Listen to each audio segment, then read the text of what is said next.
अस्सलाम वालेकुम। Programme boundary line के साथ मैं हूं वसीम अब्बासी। हमारे साथ इस वक्त ज़ुबैर मौजूद नहीं है, वो पता नहीं खाना खाने चले गए और इस क्रूशल वक्त में। लेकिन मेरे साथ फ़हीम पटेल मौजूद हैं जिन्होंने पूरा मैच देखा है बड़ी डेडिकेशन के साथ, और शाहिद अब्बासी मौजूद हैं जिन्होंने सोशल मीडिया पे उसके तबसरे भी देखे हैं। आज के मैच के हीरो अगर मैं कहूँ बाबर आजम थे, तो इसमें कोई शक की बात नहीं है। पहली इनिंग्स ख़त्म हो चुकी है, पाकिस्तान ने 342 रन बनाए हैं और 343 रन का टारगेट दिया है 50 ओवर्स में नेपाल की टीम को। और देखा जाए तो मुल्तान की गर्मी में बाबर आजम का 50 ओवर तक पिच पे खड़ा रहना और उनका बुरा हाल हो गया था वैसे, लेकिन बहुत टेम्परामेंट का मुजाहरा किया। और मैच का आगाज़ जिस तरह फ़हीम भाई हुआ, उसमें पाकिस्तान की इनिंग्स बड़ी कोई दबी दबी थी, ऐसे लग रहा था जैसे वो ऑस्ट्रेलिया के खिलाफ मैच खेल रहे हैं। आप बिल्कुल ठीक कह रहे हैं वसीम भाई। जब ये 25 रन पे जब 2 आउट हो गए इमामुल हक और फ़खर जमान, तो उसके बाद तो लग रहा था कि सूरत बहुत ख़राब हो गई। बल्कि 30 ओवर में हमारे 139 पे 4 खिलाड़ी आउट थे, तो बहुत ही मुश्किल लग रहा था कि शायद हम 250 तक भी पहुँचे। आपने बाबर आजम की बात की, अब ज़ाहिर जितनी तारीफ़ की जाए कम है कि इस विकेट पे, इस गर्मी पे 50 ओवर बैटिंग करना। और आज उन्होंने रिकॉर्ड भी बनाया है, फास्टेस्ट 19 सेंचुरी स्कोर करने में कामयाब हो गए। उन्होंने हाशिम आमला को जो है वो पीछे छोड़ दिया। हाशिम आमला ने ये काम 104 मैचेस में किया था इनिंग्स में, और आज बाबर ने 102 दूसरी इनिंग में 102 इनिंग में ये काम कर दिया।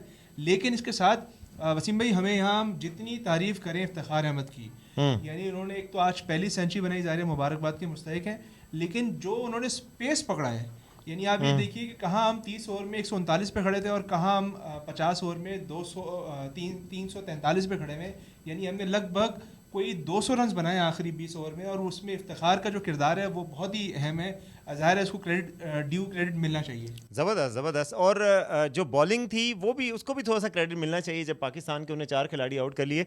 क्योंकि ये आप समझते हैं कि हम तो नेपाल की टीम को मिनोज़ में कंसिडर करते हैं, क्रिकेटिंग मिनोज़ कहते हैं कि बाबर जो है बड़ा बैट्समैन है, इसलिए कि उसने जब 56 रन पे उसको कैच छूटा तो उसने उसका पूरा फ़ायदा उठाया। और लेकिन इमाम उतने अच्छे बैट्समैन नहीं रहे, कैच तो उनका भी छूटा मगर वो फिर भी आउट हो गए, फ़ायदा नहीं उठा सके। तो नेपाल की दो चीज़ें हमें नजर आई कमज़ोर। एक तो ये कि उनकी फील्डिंग बहुत ख़राब थी, उन्होंने कई कैचेस छोड़े और इसमें 56 रन पे बाबर का कैच भी था।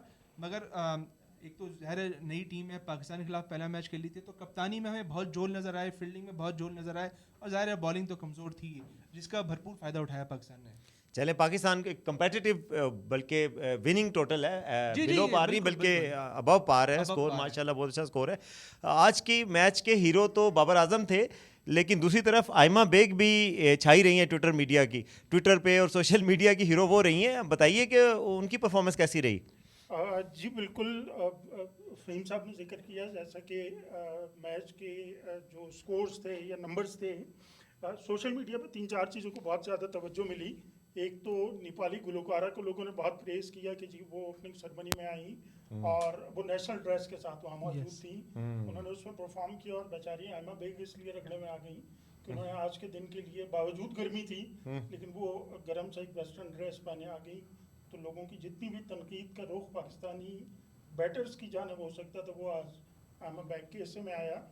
लेकिन वो उन्हें सिंगिंग पे भी कमेंट हुआ, गाना तो अच्छा गाया। एक तनकीद तो मरीजों की तस्वीरें शेयर की कि पाकिस्तानियों का आज हाल, उनका गाना सुनने के बाद कुछ ऐसा है कि गोया कि मरीज बिस्तर हालत में। कुछ कमेंट वैसे बड़े अच्छे थे, उन्होंने कहा लिपसिंग तो ठीक कर ले मां।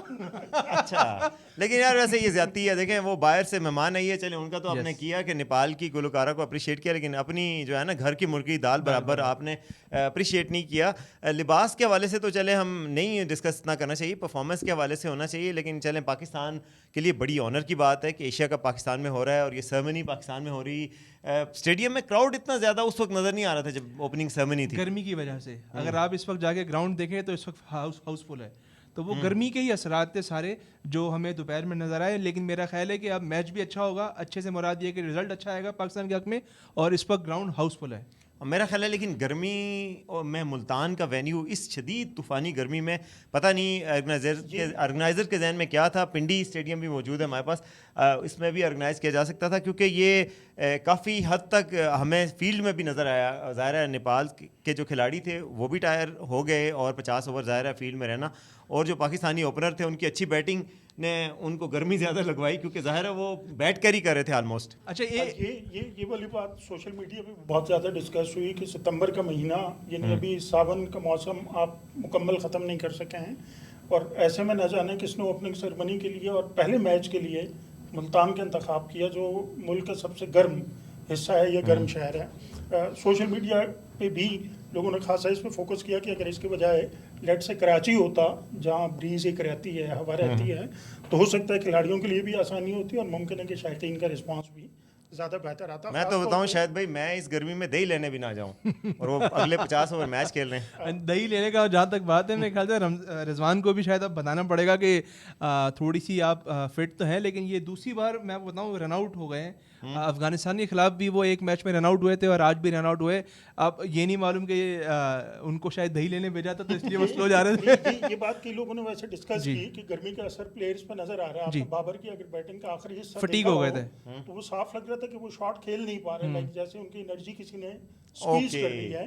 और वो कोऑर्डिनेशन, हैंड आई कोऑर्डिनेशन वो नहीं रहती। बिल्कुल हाँ, ऐसे ही हुआ। अच्छा, नेपाली प्लेयर्स की बॉडी लैंग्वेज से भी फील हो रहा था कि वो मुल्तान की गर्मी उन पे असर कर रही है, और वो असर न सिर्फ स्टेडियम में शायकीन कम थे, बल्कि ग्राउंड में जो प्लेयर्स थे उनकी परफॉर्मेंस भी दिख रही थी कि वो गर्मी ने उसको कुछ ना कुछ किया है। अच्छा, एक और बहुत दिलचस्प चीज़ जो इस दौरान हुई कि आज लोगों ने मोइन खान और राशिद लतीफ़ को बहुत ज़्यादा याद किया।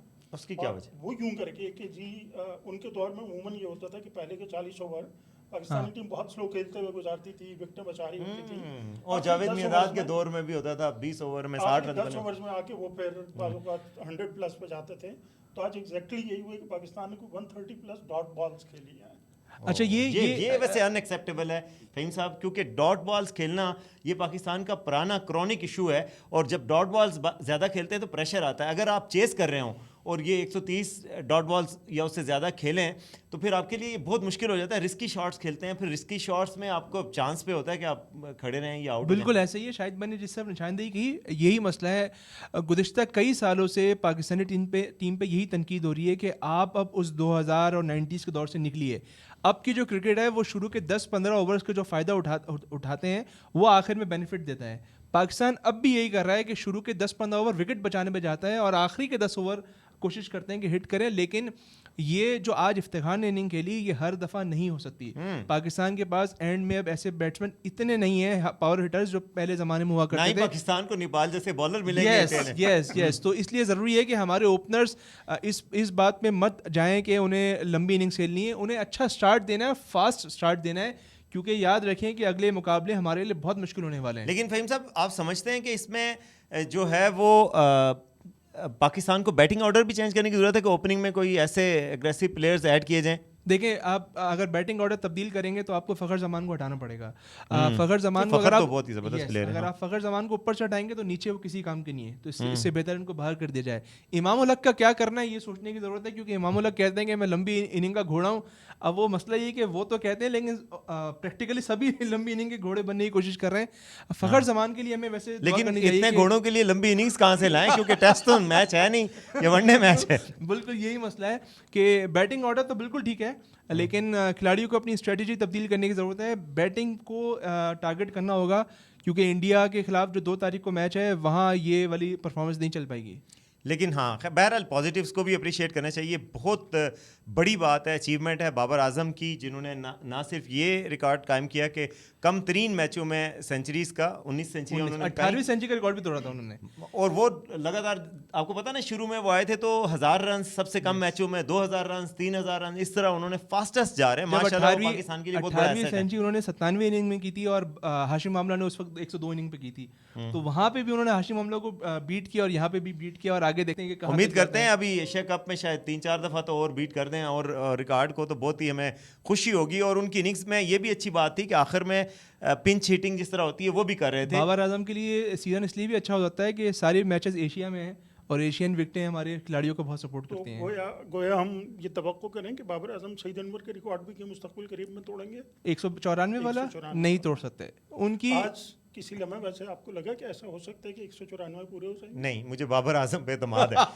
तो मैं ये एग्जैक्टली कहने वाला था। वो बाबर आजम एक, ठीक है, सईद अनवर बहुत ही एग्रेसिव प्लेयर थे, बाबर आजम एक क्लासी प्लेयर हैं, तो इसलिए वो, और आप एक्सपेक्ट भी ना करें, एक्सपेक्ट भी नहीं किया जा सकता। और सिचुएशन के मुताबिक खेलें, सबसे इंपॉर्टेंट बात है, बाबर आजम एक बहुत बड़ा एसेट है पाकिस्तान का, दुनिया भर में वर्ल्ड नंबर 1 है, हमारा फख्र है, हमें उनको सपोर्ट करना चाहिए। तो वैसे बहुत गुस्सा आ रहा था कि ये फिर अपनी जो है ना अपने लिए खेल रहे हैं, लेकिन आखिर में जब उन्होंने 150 कर दिया और टीम वसीम को पहुंचा दिया, तो मैंने कहा चले यार ठीक चलें है, देखें ना, all is well that ends वो वेल। कहते हैं अंत भला तो सब भला। हाँ, तो नाजरीन ये थी हमारी बाउंड्री लाइन, और आज बहुत दफ़ा बॉल को बाउंड्री लाइन पे पहुंचाया बाबर आजम ने भी और इफ्तिखार ने भी, और आप उम्मीद करते हैं कि पाकिस्तान बड़ी आसानी से ये मैच जीत जाएगा। अभी हाफ के बाद हम आपसे मुलाकात इंशाल्लाह अगले मैच में होगी, तो देखते रहिए बाउंड्री लाइन वी न्यूज़ पे।